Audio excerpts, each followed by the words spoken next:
Bonjour, ceci est un cours. Vous avez la possibilité de faire des arrêts sur image ou de revenir sur n'importe quelle image ou document pour apprendre votre cours.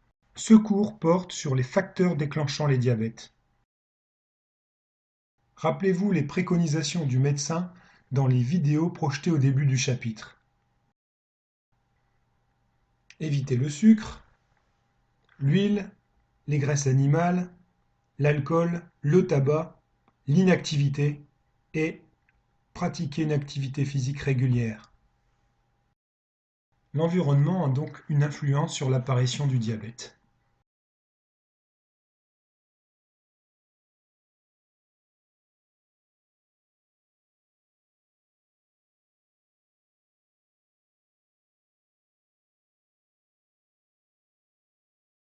Regardez ce document. On constate que plus le lien de parenté avec un sujet atteint de diabète de type 1 est important, plus le risque d'être soi-même atteint est important. Il y a donc des facteurs génétiques. Nous avons recherché les gènes de prédisposition au diabète de type 1. Regardez ce document. Les enfants atteints de diabète de type 1 possèdent essentiellement les allèles DR4 et DR3.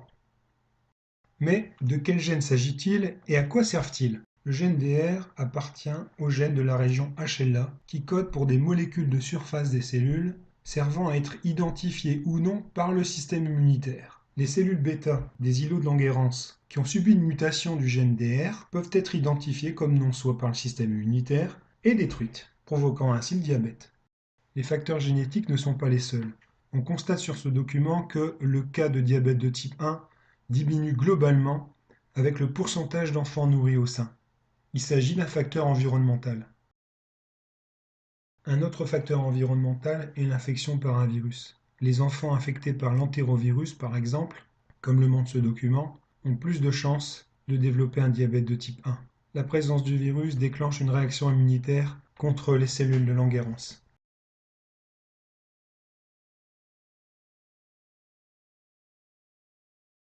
Pour le diabète de type 2, là aussi, le risque d'être atteint augmente avec le lien de parenté avec un sujet atteint de diabète de type 2. Il s'agit d'un facteur génétique, comme pour le diabète de type 1.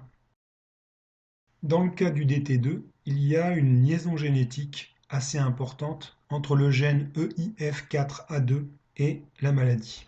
Dans le cas du DT2, le facteur environnemental est flagrant. Observé chez les Indiens Pima, le pourcentage de DT2 dans la population et la correspondance parfaite avec le pourcentage d'obèses et le manque d'activité physique. Le changement du mode d'alimentation leur a été fatal.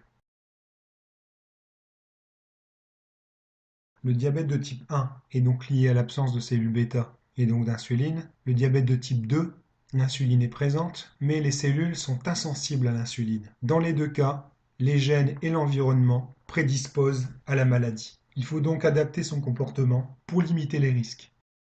À bientôt. N'oubliez pas que le cours se trouve dans le blog de l'ENT, comme d'habitude. Created using Powtoon.